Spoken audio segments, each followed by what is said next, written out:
terbitan dari Saudi ini sebetulnya surat Al-Mu'min. Mungkin ada yang menulisnya surat Al-Ghafir, mulai ayat pertama, surat ke-40.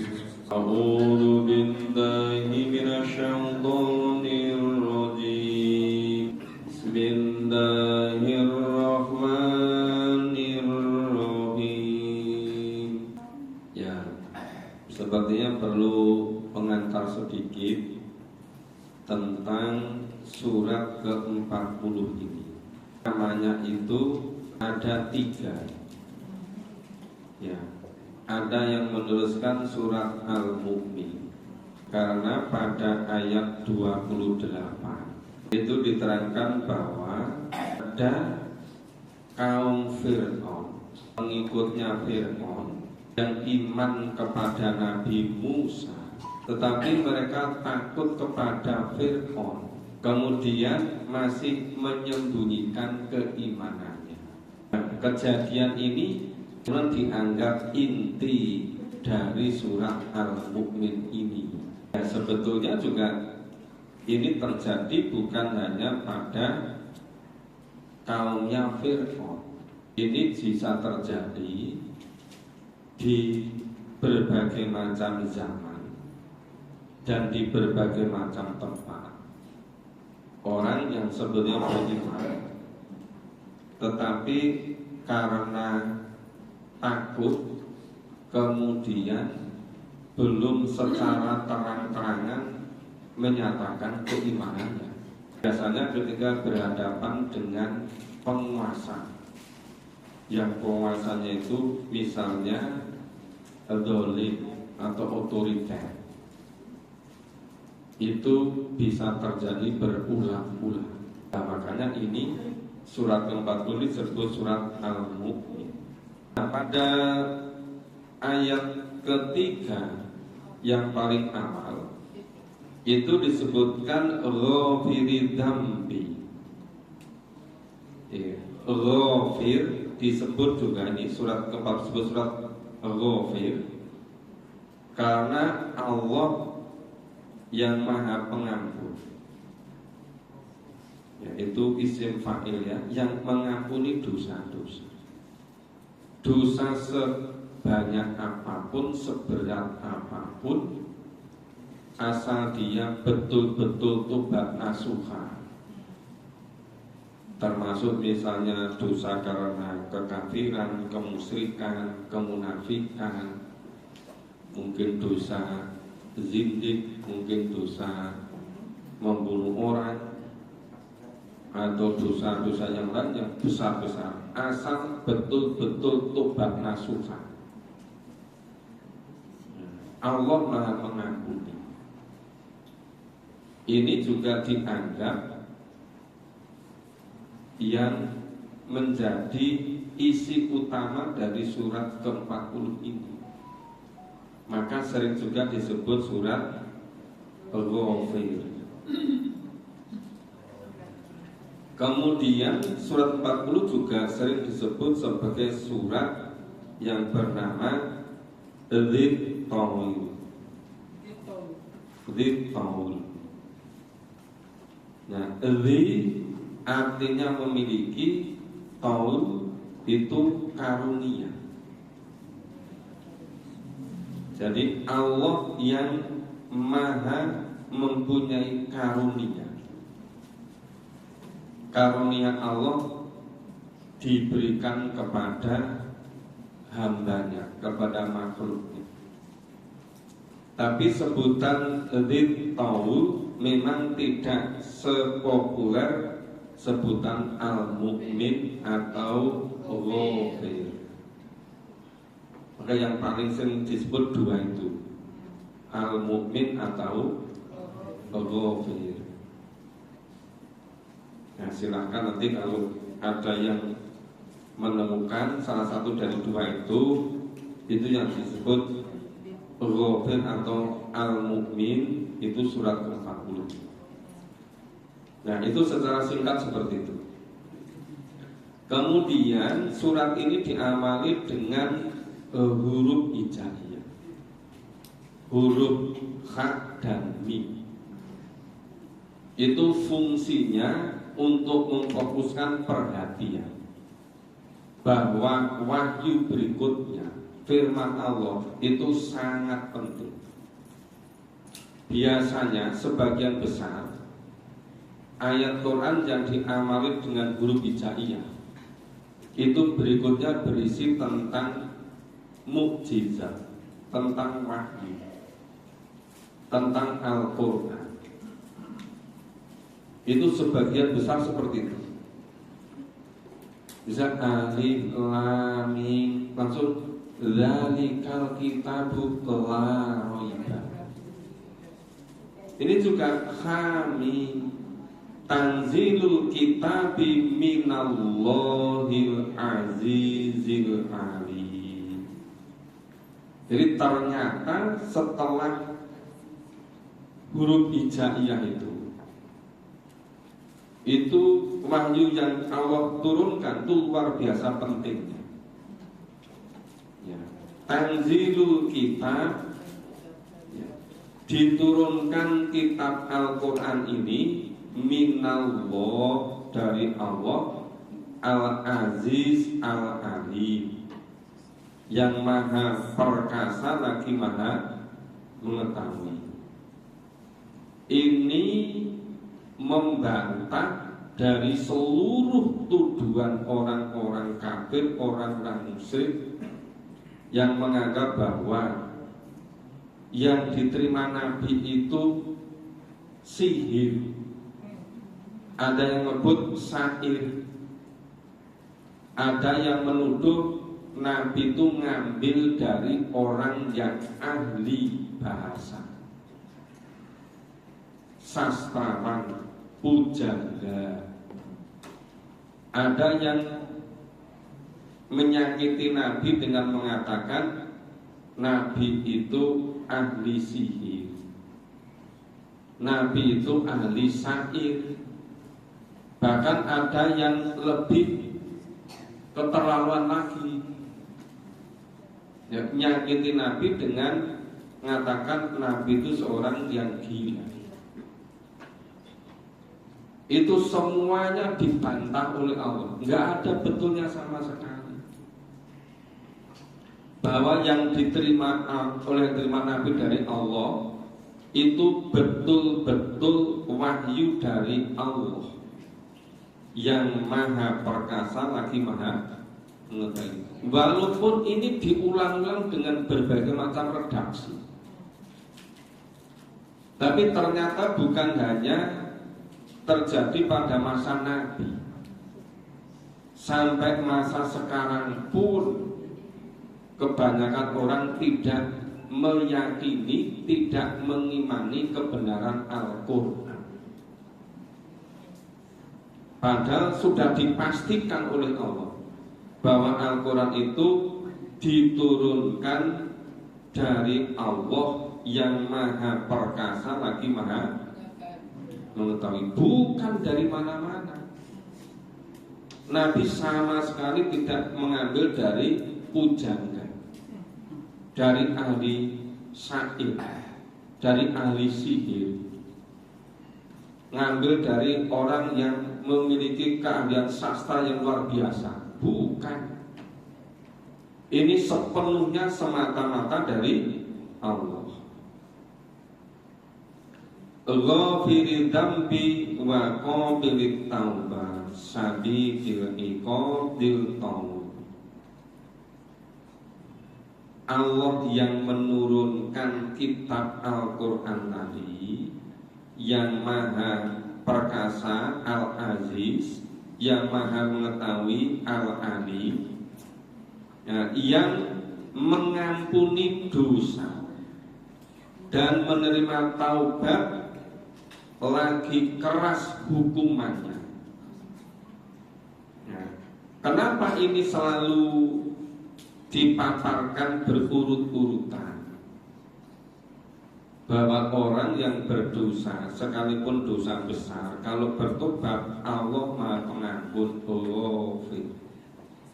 Tetapi orang yang tidak mau bertobat itu hukuman Allah sangat keras. Ya, Allah yang mempunyai karunia, la ilaha illahu, tiada Tuhan yang wajib disembah, yang hak disembah kecuali Dia Allah. Ilaihil masir, semata-mata kepadanya kembali seluruh makhluk, kembali seluruh manusia. Ma yujadilu fi ayatillahi illalladzina kafaru. Tidak ada yang memperdebatkan tentang ayat-ayat Allah, tentang ayat-ayat Al-Quran, kecuali orang-orang yang kafir. Allah sudah menjamin bahwa Al-Quran itu dijelaskan oleh Allah. Allah menjelaskan isi Al-Quran. Allah yang menjamin memudahkan Al-Quran. Walaqad yasarnal Qur'ana lidzikr fahal min muddakir. Dan sungguh Allah telah memudahkan Al-Quran sebagai pelajaran, sebagai peringatan. Siapa yang mau ngambil pelajaran? Ini di mana-mana berkembang, kerjanya cuma berdebat mengenai Quran. Bukan memahami Quran untuk diyakini, diamalkan, tapi sekedar untuk memperturutkan hawa nafsunya, untuk berdebat biar dipuji-puji oleh orang, hanya mencari penilaian dari orang. Padahal sudah sangat jelas di sini tidak ada yang mendebatkan tentang ayat-ayat Al-Quran, ayat Allah, kecuali orang kafir. Loh, kalau Quran itu Allah yang menjamin, yang memudahkan, Allah yang menjelaskan, summa inna alaina bayana, kemudian Allah yang menjamin, Allah yang menjelaskannya. Kadang-kadang orang berdebat tentang ayat Quran itu 1-2 ayat berpuluh-puluh tahun, ratusan tahun rampung-rampung. Padahal sebetulnya kalau hatinya jernih, semata-mata lillah, itu Allah yang memudahkan, mudah dipahami. Sekalipun bahasa kita bukan bahasa Arab, tapi Allah menjamin, Allah yang memudahkannya. Nah, seringkali itu orang itu memperturutkan nafsunya, senangnya untuk berdebat, tapi bukan untuk memahami, diyakini dan diamalkan. Berdebat sampai berdarah-darah terus menerus, ujung-ujungnya juga tidak mau meyakini, ujung-ujungnya juga tidak mau mengamalkan. Nah, jadi ma yujadilu fi ayatillah, tidak ada yang mendebatkan terkait Allah illalladzina kafaru, kecuali orang-orang yang kafir. Fala yaghrurka taqallubuhum fil bilad, karena itu janganlah pulang balik mereka dengan bebas. Ya. Kan itu janganlah orang-orang kafir, orang-orang yang mendebatkan Quran tadi, mundar mandir bolak-balik dengan bebas dari suatu kota ke kota yang lain, yang itu tidak lain hanya untuk memperdayakan kami. Coba di mana-mana dibuka pusat studi Al-Quran, di superpower di negara-negara maju, di banyak negara, di banyak kota, sekedar untuk mendebatkan ayat Al-Quran tanpa ada keimanan, tanpa ada kemauan untuk menjadikannya sebagai pedoman hidup. Walaupun banyak di antara mereka setelah mereka berdebat, lama-lama ada yang terpesona kemudian meyakini kebenaran Quran, jadi beriman. Juga ada yang pernah menyampaikan juga di beberapa tempat, itu juga di sini, ketika terjemahan Al-Quran ke bahasa Inggris sudah selesai diterjemahkan, cuma ini rasa bahasa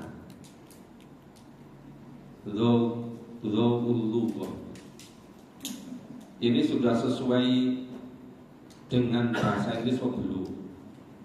Kemudian ngontrak orang Amerika yang ahli dalam bahasa Inggris, dikontrak secara profesional, kontrak dengan gaji yang tinggi, dia kerja profesional.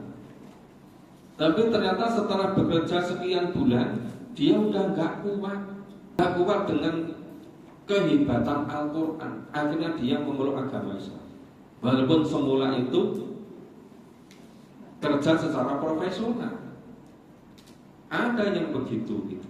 Yang ayat 2, 3, 4 ini terkait dengan Al-Quran. Luar biasa isinya, sangat padat. Nah, kenapa itu kok dibiarkan orang mundar-mandir pulang pergi dari satu kota ke kota yang lain, memperdebatkan Al-Quran, ingin memperdayakan kamu, seakan-akan mereka ahli Al-Quran, tapi tidak meyakini, mengimani kebenaran isinya. Ini kan kejadian bukan hanya ketika masa Quran diturunkan, sampai sekarang juga terjadi di mana-mana. Makanya yang dari banyak yang saya pahami, orang yang betul-betul mengimani kebenaran Al-Quran, yang memahami secara jernih, secara jujur, secara lillah, mukhlis, itu kekuatannya luar biasa. Zaman kapan saja,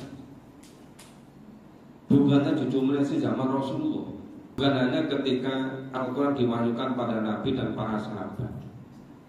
Memang zaman itu luar biasa. Tapi zaman-zaman juga memunculkan orang-orang yang karena meyakini kebenaran dan memahami Al-Quran, itu menjadi kekuatan yang luar biasa. Yang saya pahami, itu semua pembaru dalam Islam itu berangkatnya dari Quran. Pembaru abad berapapun itu, apa pembaru abad 10 Hijrah, 11, 12 sampai abad ke-20, abad 21 ini, itu yang namanya pembantu pasti berangkat dari Quran dulu.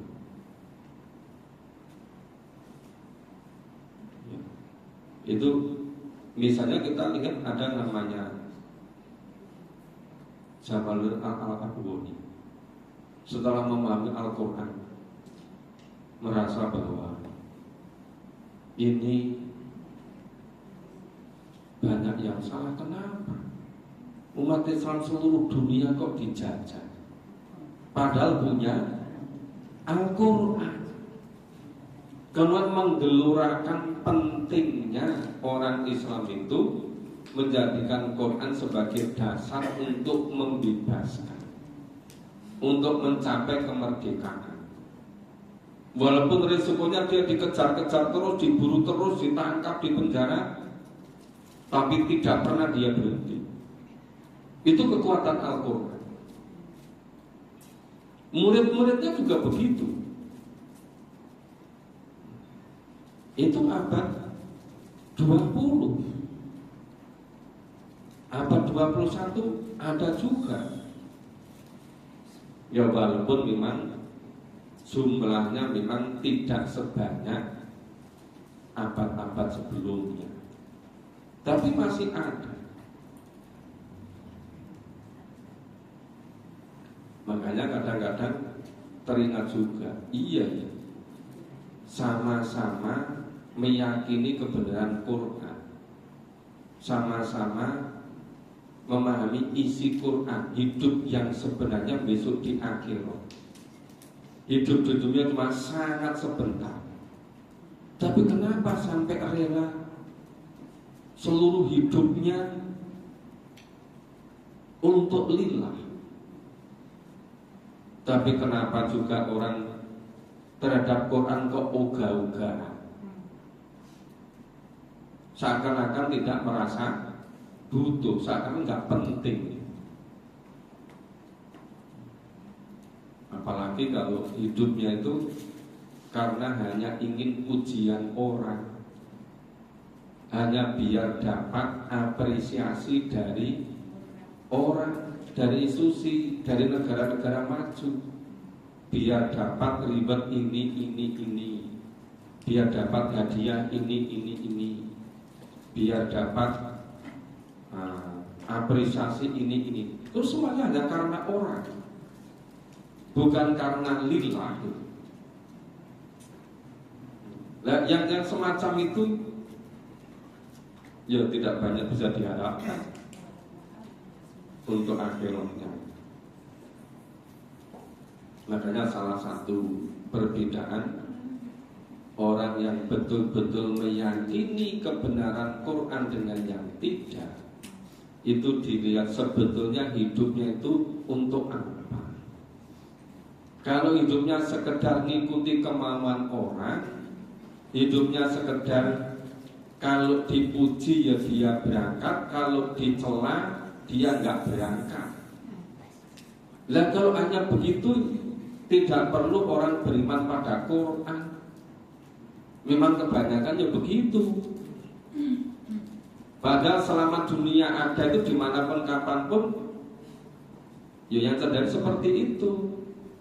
Yang senang walaupun salah tetap dipuji-puji sampai sundul langit. Tapi baru langit pertama belum langit 7.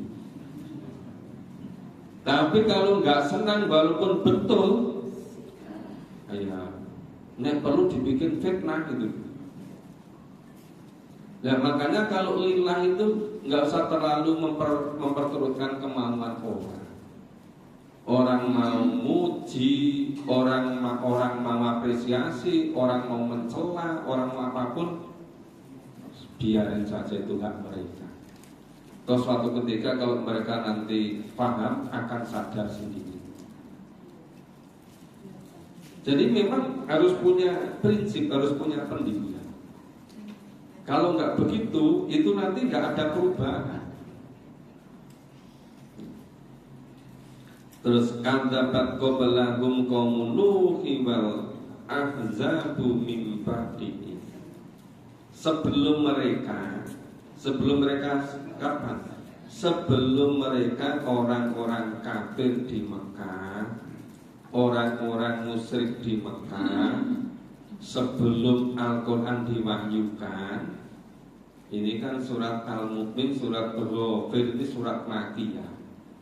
Sebelum Nabi hijrah, ya, jauh sebelum mereka, ya, itu kaum Nabi Nuh dan golongan-golongan yang bersekutu sesudah mereka telah mendustakan Rasul. Jadi ada yang jauh sebelum mereka, ada yang setelah Nabi Nuh, ada yang setelah orang-orang kafir Mekah secara berkoalisi. Untuk apa? Mereka bersekutu, mereka berkoalisi mendustakan Rasul. Dan tiap-tiap umat telah merencanakan makar terhadap Rasul mereka. Bahkan untuk menawan Rasul, Bahkan banyak di antara mereka yang ingin membunuh Rasul. Mereka mengklaim sudah berhasil membunuh sekian Rasul, sekian Nabi. Makanya kalau zaman sekarang banyak yang nggak senang pada kita, ya kita itu bukan siapa-siapa. Nabi bukan, Rasul bukan, keturunan Nabi wis adoh banget. Kan sampai terus Nabi Adam kan? Atau Nabi Nuh gitu. Lah kalau dicela ya wajar. Wong Nabi aja dikejar-kejar, dibunuh. Ya kan? Mereka merencanakan makar terhadap Rasul. Makar itu rencana jahat. Bukan makar yo beda lagi. Kalau makarnya ya bekerja. Ini makar itu merencanakan jahat kepada Rasul dimaksud di sini. Bahkan mereka ingin menawan Rasulnya. Dan mereka membantah dengan alasan yang batil untuk melenyapkan kebenaran dengan yang batil itu. Ingin merusak, menghancurkan kebenaran firman Allah, ayat Allah dengan kebatilan, dengan segala cara. Ada yang wis digawe isu kok sih do gelem ngaji to itu. Kita isune kurang mandi, kurang berbobot, ditingkatnya kok dengan cara membuat fitnah. Itu nggak pernah berhenti juga. Kuat-kuatan. Padahal di dunianya sangat sebentar. Kok digunakan untuk seperti itu? Hidup di akhirat selama-lamanya gak ada batas akhir. Betapa menyesalnya besok itu. Makanya berkali-kali kami sampaikan, marilah semuanya diniati lillah. Kalau misalnya ada di antara Bapak Ibu sudah betul-betul meyakini kebenaran Quran, memahami kebenaran berbuat baik, itu semata-mata karena Allah, bukan karena yang membersamai, bukan karena yang dampingi. Itu betul-betul lillah, ya, supaya diluruskan niatnya, dibersihkan dari unsur-unsur selain lillah, supaya besok tidak menyesal.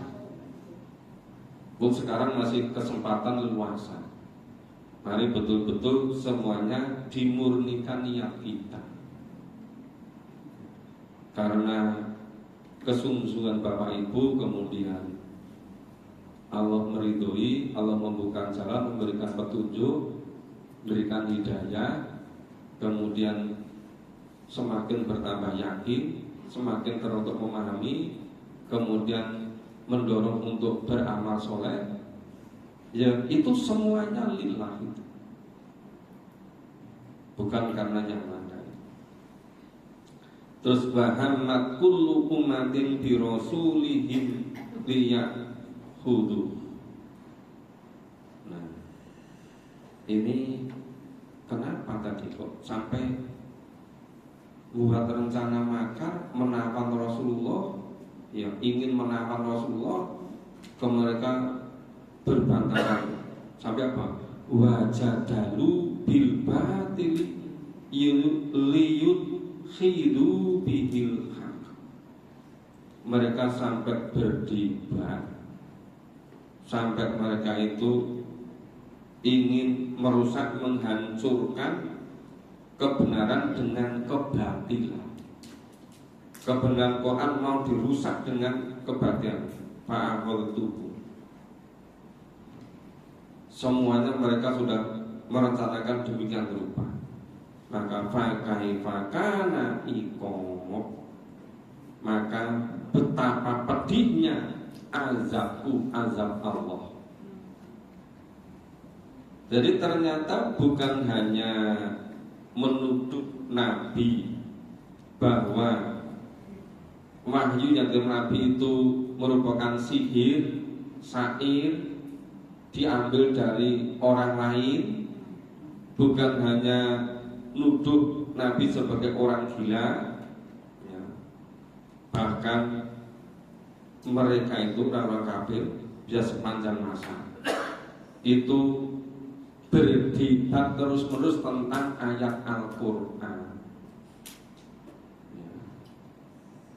Mereka terus-menerus mempersoalkan tentang Al-Quran.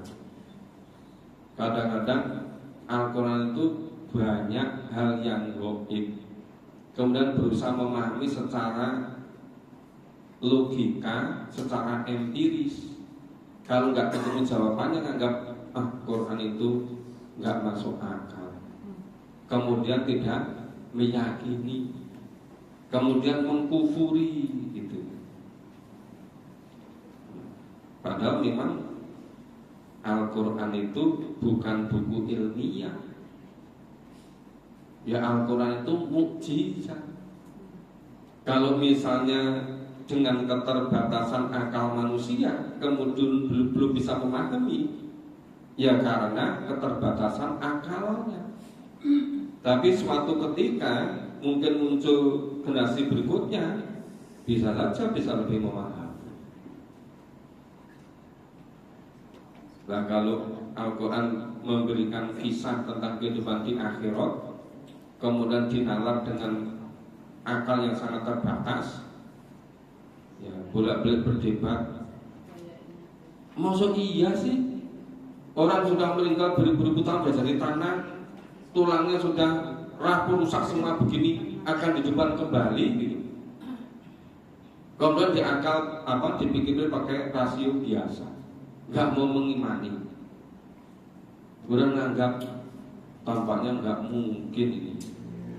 Nah, itu yang menyebabkan mereka yang berdebat untuk kekafiran.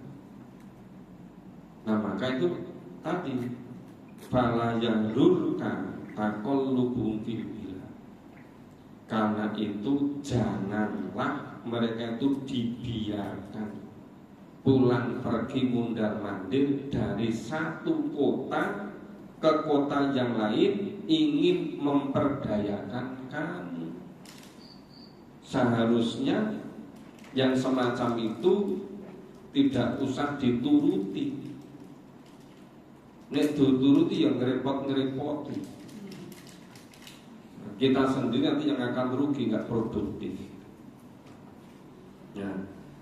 Wa kadzalika haqqat kalimatu rabbika 'alal ladzina kafaru annahum ashabun nar. Dan demikianlah telah pasti berlaku ketetapan azab Tuhanmu terhadap orang-orang yang kafir. Lah, ketetapan Allah azab pada orang kafir itu ya karena kekafirannya. Walaupun memang orang dikasih kebebasan, ya yang mau beriman silakan beriman, yang kafir silakan kafir. Kalau misalnya seperti tadi pagi saya sampaikan di masjid Quran, kalau Allah itu tiap pagi memberikan sinar matahari yang semula gelap menjadi terang, bahwa kemudian ada orang yang tidak mau, kemudian memejamkan mata, kelihatan gelap terus, ya karena tidak mau menerima sinar matahari. Jadi bukan karena gelap, tapi karena memang memejamkan mata, tidak mau menerima cahaya. Sama ketika bulan purnama, bulan memancarkan dari matahari begitu terang, begitu sangat jelas. Tapi karena orang tidak mau kemudian memejamkan mata, itu sama dengan yang Allah memberi hidayah tetapi tidak mau menerima. Nah, yang semacam itu kemudian itu berlaku ketetapan adab Allah bagi orang-orang yang mengkufuri tadi, yang kafir tadi. Karena sesungguhnya mereka adalah penghuni neraka. Ya, annahum ashabun nar. Jadi penghuni neraka itu karena kekafiran mereka. Ya, memang nanti berikut dijelaskan Allah itu sangat benci kepada orang-orang kafir. Walaupun Allah memberikan kebebasan pilihan, tapi kalau pilihannya keliru ada konsekuensi. Ya, jadi pada malam hari ini kita baru tadi sedikit pengantar dan memahami sampai ayat 6. Ya, kalau penjelasannya agak sedikit lengkap, memang ayatnya baru sedikit. Tapi kalau kita penjelasannya lebih sedikit lagi, ayatnya dapat lebih banyak. Ya, makanya memang supaya lebih lebih cepat ya perlu istiqomah gitu kan, sehingga nanti saling lengkap. Ya, mungkin ada yang mau bertanya, silakan. Silakan Bu. Ada mic-nya. Surat Al-Ghafir atau surat Al-Mu'minun, surat Al-Mu'min.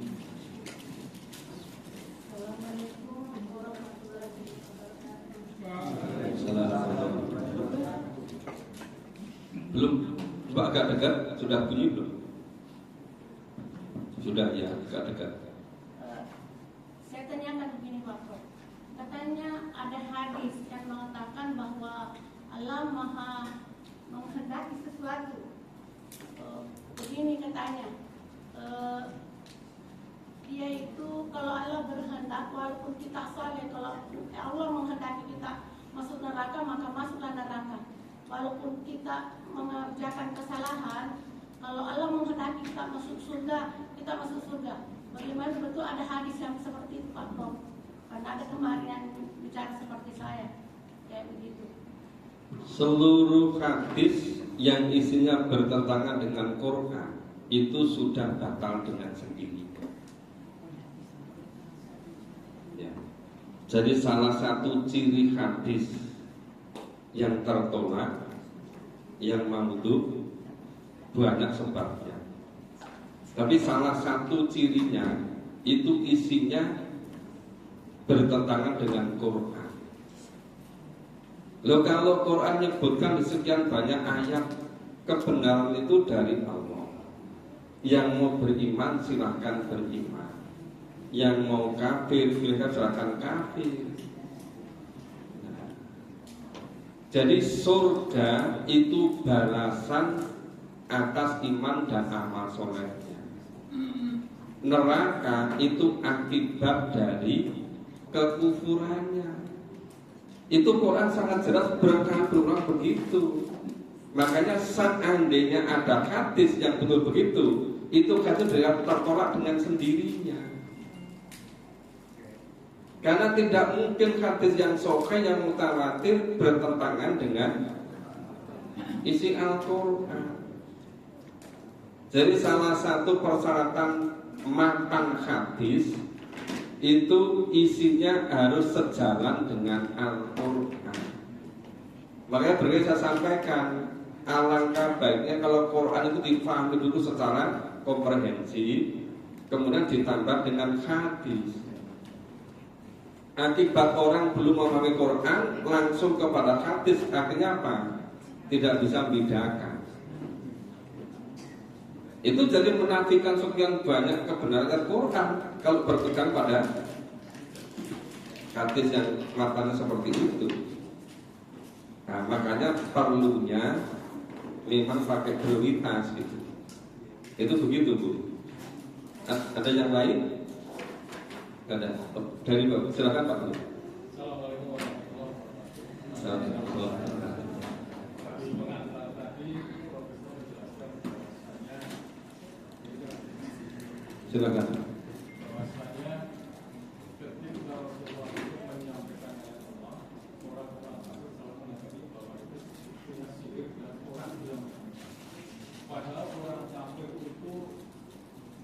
aku dengar apa yang disampaikan cuma dalam lahiriah mereka sangat mengenal apa alasannya banyak dia sampai membiarkan Rasulullah yang benar. Itu yang pertama. Yang kedua, Al-Quran disebutkan dunia untuk membenarkan ataupun Islam membenarkan pada ayat Al-Quran pada kitab. Namun yang kita dapati sekarang itu sudah saya sampaikan kemarin malam di tempat apa yang terakhir Jadi hanya surat Maryam itu ternyata kisah dari Quran dan kisah yang ayat ini sangat berbeda sekali yang terjadi. Ini gimana Pak itu supaya kita jangan sampai terjebak dalam hal itu? Karena mereka juga luar biasa bertanya itu juga mereka juga menjudge Al-Quran yang terima kasih. Yang pertama, yang menyebabkan orang kafir itu memang banyak sekali. Ya, menyebabkan mereka kafir, mendustakan, tidak meyakini kebenaran Nabi itu sebabnya banyak. Ya. Ada yang menganggap bahwa seharusnya yang namanya Nabi Rasul itu dipilih yang paling kaya, yang paling pinter, yang paling berkuasa. Ketika yang dipilih Allah menjadi Nabi, menjadi Rasul, kok dari orang biasa, bahkan dari yatim. Ada di antara mereka mengkufuri karena yang diangkat Allah itu bukan orang yang terbaik menurut versi mereka. Ada yang kafir karena mereka gengsi. Sebagai sampai mereka katakan mereka mau beriman asal orang-orang biasa yang sudah iman lebih duluan itu suruh kafir dulu semua. Mereka nggak mau kalah duluan. Nah, mereka katakan seandainya Quran itu benar, tentu mereka akan duluan mengimani. Itu kan karena gengsinya, Pak. Ya, kalau seperti paman Nabi, ya Abu Thalib, itu kurang apa? Dukung pada Nabi, melindungi Nabi. Tapi begitu Nabi deketi mau ngajak sahadat, ini tokoh-tokoh kafir, tokoh musyrik itu nempel terus, Pak. Sehingga sampai akhir hayatnya paman Nabi tidak melafalkan kalimat syahadat, kalimat tauhid, karena pakai sama pembesar kepala suku gitu. Ya itu kalau diurai terus kan banyak sekali, Pak, yang menyebabkan orang jadi kafir atau menolak kebenaran itu. Itu tadi baru beberapa contoh gitu. Itu tadi yang pertama. Yang kedua, kalau yang namanya kisah-kisah bukan hanya kisah tentang Maryam, bukan hanya kisah tentang Isa, bukan, ya banyak sekali kisah yang memang berbeda. Berbeda itu sebabnya banyak, tapi sebagian besar tentu disebabkan ya, kisah yang ada pada kitab suci yang sebelumnya itu sebagian disembunyikan yang benar, sebagian sudah diganti dengan versi-versi mereka. Termasuk juga isi kitab tentang Allah akan mengutus Nabi yang terakhir atau yang terakhir. Semula mereka yakin, sangat mengharapkan, tapi begitu, ternyata yang dipilih Allah bukan dari bangsa Yahudi, bukan dari Israel. Ya isi tentang itu mereka sembunyikan, Pak. Mereka rubah-rubah, mereka ganti.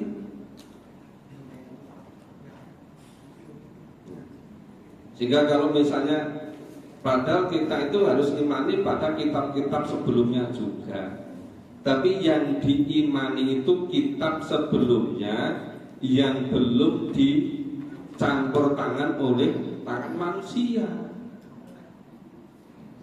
Makanya sering kami sampaikan, ya, kalau kita itu betul-betul memahami Al-Quran secara keseluruhan, secara sungguh serkapa, itu dengan sendirinya isi yang kita sebelumnya itu sesuai dengan yang di Al-Quran itu, Pak. Karena yang betul-betul dijamin, dijaga oleh Allah keaslian kemurnian yang tidak pernah bisa dipalsu oleh manusia, itu kitab Al-Quran. Maka itu penyempurna dari seluruh kitab samawi, dari seluruh wahyu, dari seluruh mukjizat. Makanya kalau mengikuti klaim orang, pengakuan orang, ya memang seperti yang Pak Gun katakan tadi, tentu masih banyak lagi. Kalau berdebat mengenai klaim atau pengakuan orang. Tapi kalau kita itu betul-betul meyakini si Quran, yang melarui bafi itu Al-Quran, yang dijamin benarnya, yang dijamin tidak ada bengkoknya sama sekali, tidak ada salah sama sekali, yang tidak bisa dipalsukan oleh siapapun, yang dijaga otentisitasnya itu Al-Quran. Nah kalau kita meyakini itu, ya dengan sendirinya. Kalau misalnya ada yang sesuai, ya nggak masalah. Tapi kalau ada yang tidak sesuai, ya tetap yang kita yakini Al-Quran. Kan begitu Pak caranya. Sehingga tidak perlu kena pengaruh yang macam-macam ini itu gitu. Nah, secara singkat begitu udah pertanyaan. Jadi Bapak Ibu, ini apa ya? Minggu-minggu ini padat sekali acaranya. Tadi sebetulnya saya ya hati-hati berusaha untuk bisa datang ke Masjid Baitur Rahman Bayet. Tapi kan acaranya di sana itu selesai sudah menjelang maghrib. Jadi tetap nggak bisa ngejar. Baru sampai rumah, mandi, ganti pakaian, langsung berangkat sini, sampai sini udah ada. Dan kalau ke sana sudah bubar kan. Jadi saya berusaha semaksimalnya, berusaha mempersembahkan dari Bapak Ibu. Tapi kalau saya ada penugasan yang apa, yang tertentu, tentu juga ada keterbatasan kami. Tapi kalau pas kami ada tugas yang lain, tentu ada yang menggantikan. Maka kalau misalnya ada Ustaz Sumadi, ada Ustaz Iksan, mungkin Ustaz Budi Sarwanto, mungkin Kiai Ali Mutakin, untuk siapa-siapa, ya itu kita bangun kebersamaan. Makanya kalau ya memang kekuatan kemampuan manusia terbatas. Tapi kalau kita betul-betul niatnya itu semata-mata lillah, insya Allah Allah akan nuntun kita. Ya, siapapun yang membersamai, yang dampingi, insya Allah nanti bisa saling melengkapi. Anak saya nomor 2 itu komentar, ini kita IKB itu tergantung pada Bapak. Saya bilang bukan ya. Ustaz ngomong sebab itu ada ini gitu. Ini adalah percaya ekonomi. Beberapa kali. Tadi malam ngobrol lagi. Nah, ngobrol. Sekarang sudah sering ajak ngobrol. Berarti ini lebih positif, ini belum kita buka. Dan bilang tidak tergantung pada saya, semuanya nanti akan lebih baik itu. Dan yang teruskan seolah lebih baik dari saya. Akan muncul generasi-generasi yang lebih hebat, lebih sungguh-sungguh. Ya, dan era project itu coba diikuti perkembangan dari itu. Tadi siang saya sempat sebentar lihat yang ditawari suruh isi ke sana. Tapi ternyata itu lahannya luas, tapi baru wakaf belum lama, baru dibangun masjid kecil persis seperti masjid kurang itu. Kurangnya juga persis, betul persis seperti itu.